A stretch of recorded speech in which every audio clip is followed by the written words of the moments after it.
Hey y'all.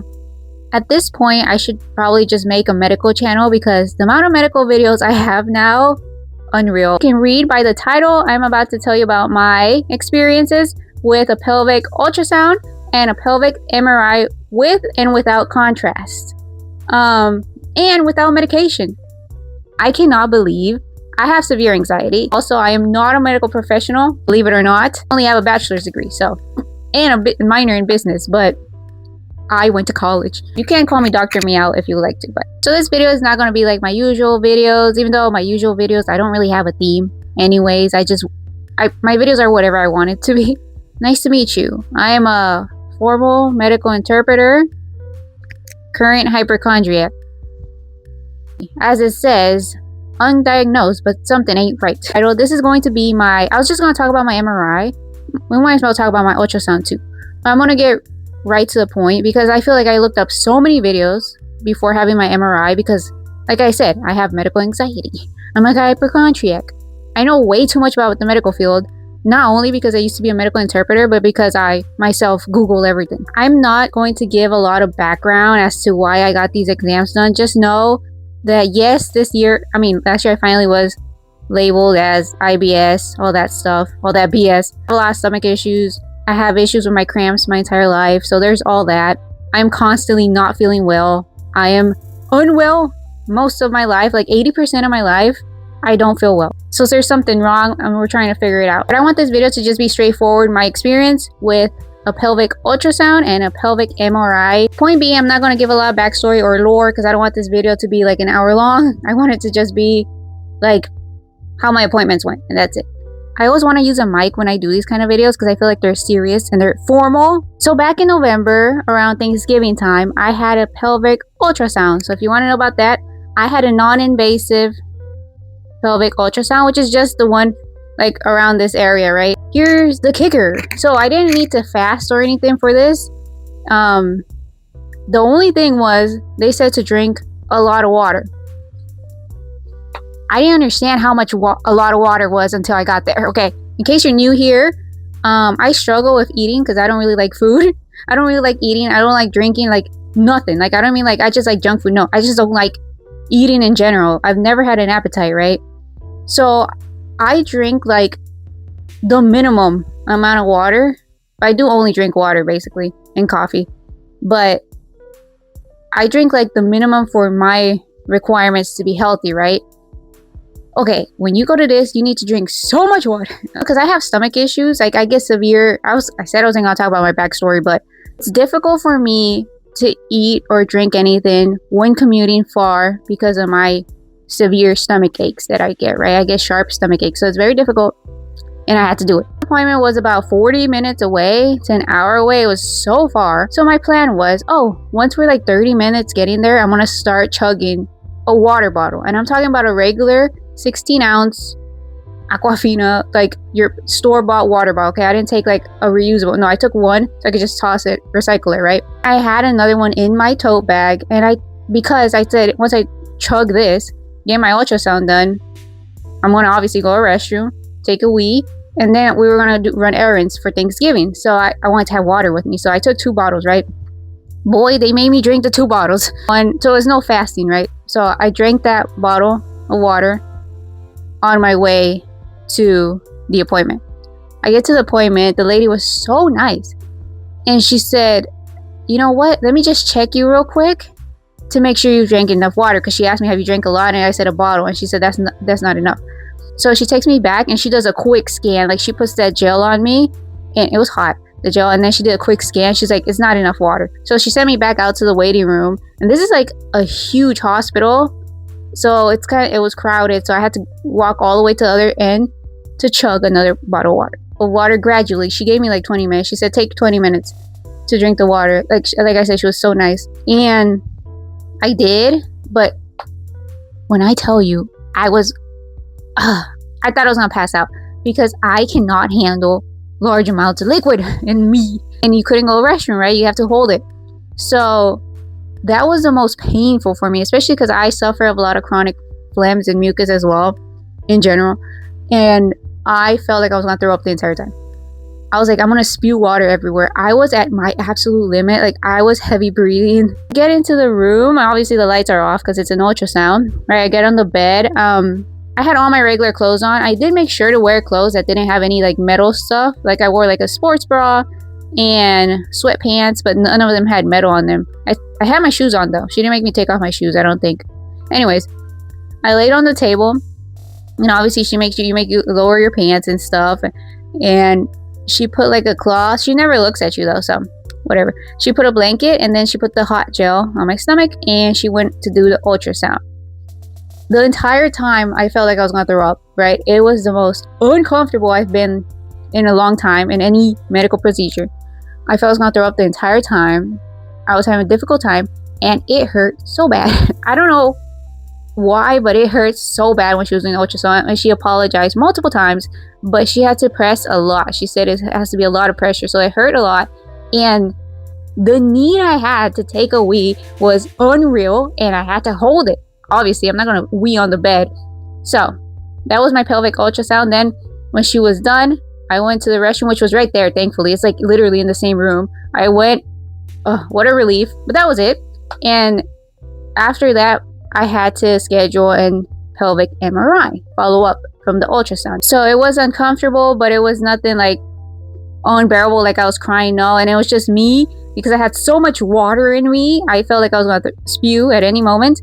And I had to take a wee, and it hurt, the pressure she put on me. But it was like 10 minutes, 15 minutes tops. So now fast forward to my pelvic MRI.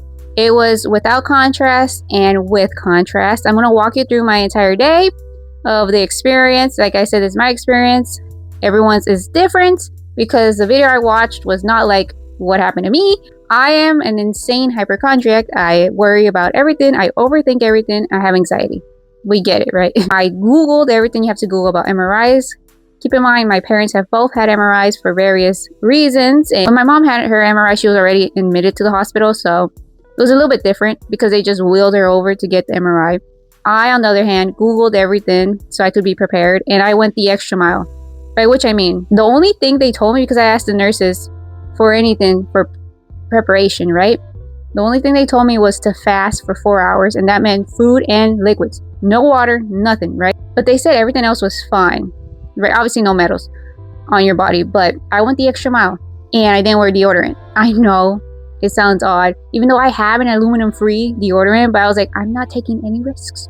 I am not. I literally used lemon, okay, as my deodorant. If you know, you know, lemon works as deodorant. So I did wear my contacts, and it was fine, because I thought because if I take my glasses, I'm not going to see for like all the duration of me being in that room, because I can't see without my glasses.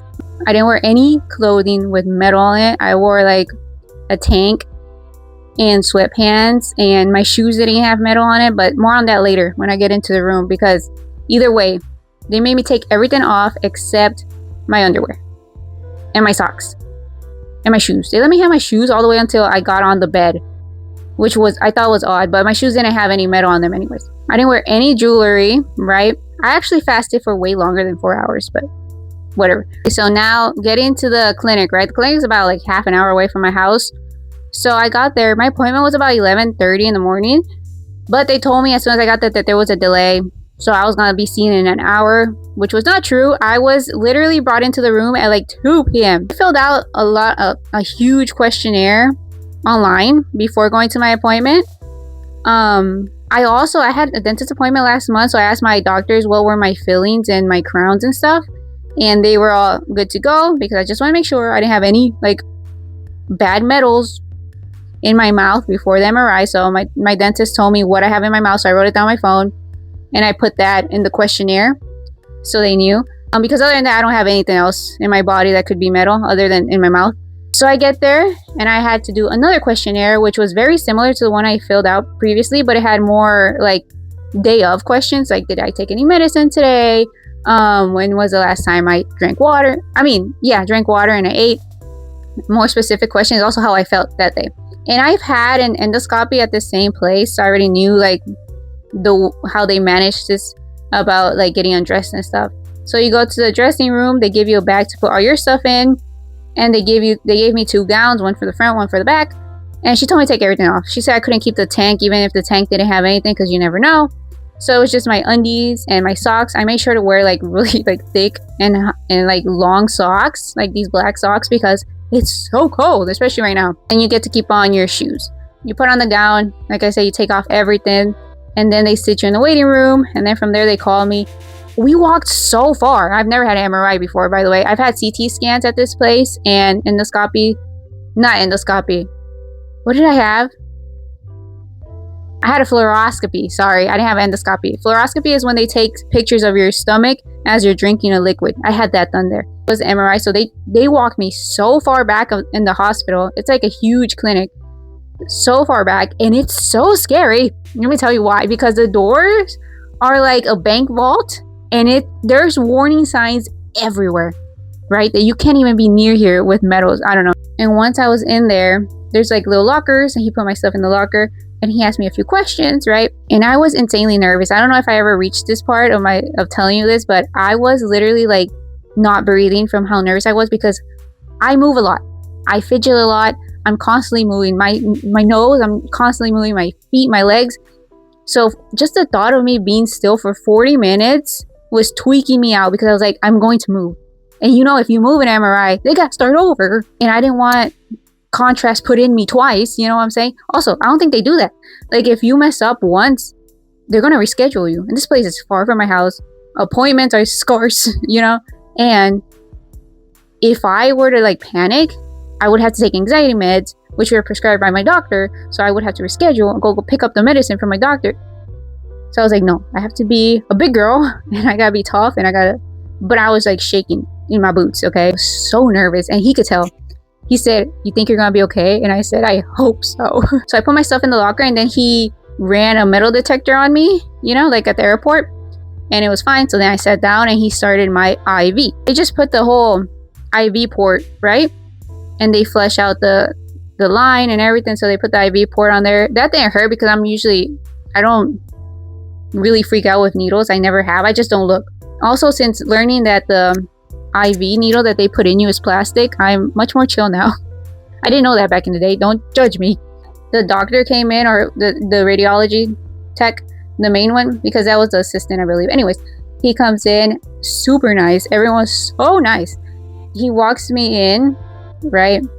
And obviously I need to use those stairs because I'm very small. My shoes off, I get on the bed, and they showed me the machine beforehand because I had a lot of stupid questions, as I am. But you don't need to know that, because I'm about to tell you what happened. I lay down, and immediately, like, I mean, in seconds, I had a pillow under my legs. I had a pillow on my feet. I had pillows on, like, and they wrapped me up in a blanket. They like burrito. They tucked me in, and it was so comfortable. Like, I don't understand. I want to know what pillow this was, the one they use under my knees, because it was so comfortable. And this arm, the one that has IV, had to go over my head like this. And then this hand, they gave me the panic button, right, to hold. And that was like across my chest. And then he asked me if I was ready, and I was like, sure. Oh, they put a little earplugs in my ears. And my ears are kind of weird, where earplugs don't fit. They fall out. So I asked him, if they fall out, is that okay? And he said, no. If they fall out, I had to push the panic button to let him know, because he said this machine is so loud. And boy, was he right. I've been to metal shows. I've been barricade at metal concerts. A lot of my hearing is gone. Loud noises don't bother me like that, but that was so loud, and that machine so loud. I put the earplugs as best as I could. And then they didn't give me music or anything. Also, they weren't in the room at all. I was in there by myself the entire time. No one was talking to me. I saw so many videos on YouTube saying that they were constantly talking to them through the process. No one talked to me ever. And they put me through the tube. I guess because I'm small, I did have some room. Like, I'm being honest, this is where the tube was for me. So, I mean, it is a bit scary, but I also disassociate a lot. So I didn't really think about that. Also, it was open on the other end, like after my feet. So it's not as scary, I'd say, because I feel like it's scarier if it's like a closed tube. But like far over there, because like I said, I'm small. It was right here. So they put me in. So my head was in. But my arm was completely out. So like this much of my head was out, I guess. And my arm was out. And it was insanely cold. That was the only thing I was going to say. And it was 35 minutes. It was very difficult to not fall asleep. I only slept like 2 hours before. Yeah, I took melatonin the night before. It didn't work. But I tried my hardest to not fall asleep because it was so comfy. Other than the noise, right? The noise is extremely loud. But I could not fall asleep because I know myself and I knew I was gonna jerk or move when I woke up. So that was so difficult. I almost fell asleep like 9 times. I say it was hard. It was extremely difficult for me to not move. And I would feel every now and then a little panic set in, but since I said I disassociate very easily, so I started thinking about what I was going to wear to a rodeo if I go see Creed, about my outfits. Like, I did my very best to try and just disassociate as hard as I could without falling asleep, which is what I do at the dentist all the time. Incredibly loud. They move you in and out, right? And you do feel a bit hot sometimes, especially in my pelvic area. Alright, so this is editing me. I just finished the video and noticed I didn't explain the contrast, so that's why I'm in here now. So once I was in the tube panicking, the first 15 minutes were without contrast, so there was nothing going on with the IV or anything. Granted, they didn't explain this to me at all. The only reason I knew about contrast was, as I mentioned multiple times, I used to be a medical interpreter. So I knew that when contrast goes in through the IV, you will feel a sensation in your body. It can be cold or it can be warm. Most of the time it's warm. And you feel like you wet yourself. You literally feel like you just went on yourself. And so that's what happened to me. About 15 minutes in, I felt it. I felt it rushing through it was a bit uncomfortable, but not painful at all. No, it's just weird, I'd say. Odd feeling. As it went through your arm. And then, yes, I felt like I wet myself. And that's when I knew, thankfully, this is almost over. I'm halfway through. And that was it. I was just surprised they didn't tell me at all. Like, anyone on the staff didn't tell me about how contrast was going to feel. They just said, the first half is without contrast and the second half is with contrast. And then, out of nowhere, I heard a door. And I was so happy. You have no idea when I heard the door open. And in came in the tech. And he's like, that's it. You're all done. And then what I was laying on the bed, right? It rolled right out of the tube. And immediately he starts taking off the IV. And my earplugs just came out on their own. And he starts removing the blankets. And I did have like some sort of apparatus, I don't know, on my pelvic area, which I forgot to mention. It was like a huge like pad of some sort. I don't know, accessory, I guess, for the imaging. They removed that. It was like a little shield. And yeah, started taking away the pillows. They untucked me. And then he helped me sit up because I was dizzy out of my mind. Because my eyes were hurting really bad. And it was a little difficult for me to bring my arm down because it was literally cramped from being over my head for so long. And I was freezing. And my hands were really painful though. My hands were hurting a lot because it was so cold. And then he helped me down, helped me put my shoes on actually, because like I said, I was quite disoriented and in pain from just my achy body, but that's just me. And they walked me out and they said, do you want to sit down for a bit or you want to go now? And I said, I want to sit down for a bit. So I sat for about 3 minutes and then they just escorted me back. Oh no, I finished the video and only then realized that the last 2 clips, my mic died. So that's it. I'm never using a mic again. This always happens to me. So I don't remember what I last said, but because I saw some videos, people saying that they felt this sort of energy in them. I didn't feel anything, honestly. Like, this was less painful than the ultrasound. The only painful part was my arm, like I said, but that's just me because I can't be in weird positions that my body aches all the time. So my arm did hurt for about 4 days. I was like this. I was having to hold my arm in general. Like, I went to Walmart afterwards with my mom and my arm was in pain the entire time. And I don't know if this got recorded or not, but yeah, afterwards I just sat down for a bit for like 3 minutes and then he walked me back out and I changed and that was it. And then 5 days later, well, like a week later, I got my results back. But yeah, that was my MRI experience. Like I said, they did, even though it was a pelvic MRI, I went completely into the tube. Like, this much of me was out. I can see how someone can panic a little, but I disassociate really well.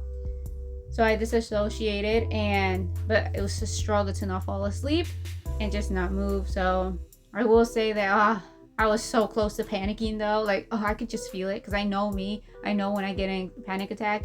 I was very close to it, but I made it and it was fine. I didn't feel anything weird. They just tell you to drink loads of water to flush out the contrast afterwards, which I did. Over the weekend, I drank so much water. I hope your pelvic ultrasound or MRI goes well, because I imagine that's why you're watching this. As always, stay healthy, my dudes.